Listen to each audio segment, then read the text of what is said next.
Hey everyone, James Rath here. This week I'm going to be starting a brand new series where I just answer questions on a weekly basis. I asked you to send me questions from Instagram, Facebook, and Twitter, and this week's topic, the iPhone 8 Plus. I've had this phone for about a week now, and I want to tell you guys kind of what I think about it, but I also want to know what you guys want to know about it. The most common question I got regarding the iPhone 8 Plus was, is it worth the upgrade? I purchased this phone upgrading from an iPhone 6s Plus, and I think this was a very worthy update. I got additions such as water resistance, dust resistance, wireless charging, dual camera system, and better speakers.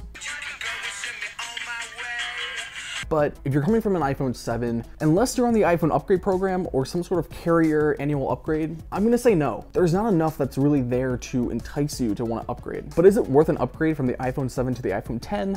Well, that's gonna be for another video. The display is really solid. It's a 1080p IPS display with Apple's new True Tone technology. The phone will automatically adapt the white balance to the environment to be easier to look at. Is it the best display on a smartphone though?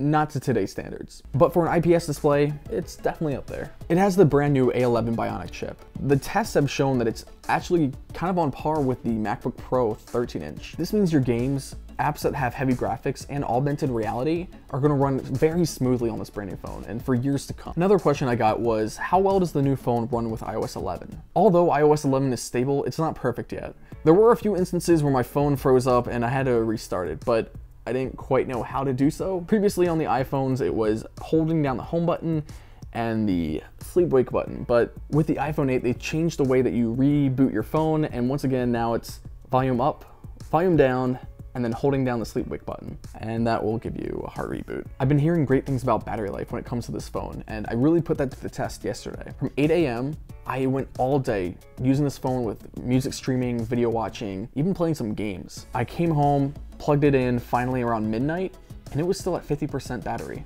This means over the course of 16 hours, being heavily used, this phone was still ready to go for a whole nother day. The last question I got was, what aspects of the new phone would I like to see developers take advantage of? I think the biggest potential with iOS 11 is going to be augmented reality. I think there's a whole lot of potential for augmented reality from education apps, games, and even accessibility apps. I'll be doing a more in-depth video about the camera because it's one of my favorite aspects of this device. It shoots 4K in 60 frames per second and 1080p in 240 frames per second. Those are features you can barely find on a lot of pro cameras.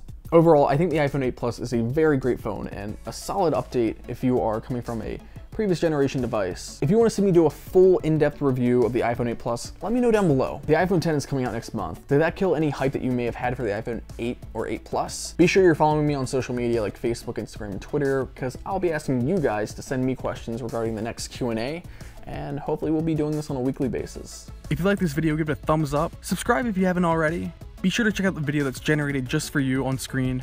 And if you want to support me in what I do, check out my Patreon down below. Thank you guys, and I will hear you next time. Bye.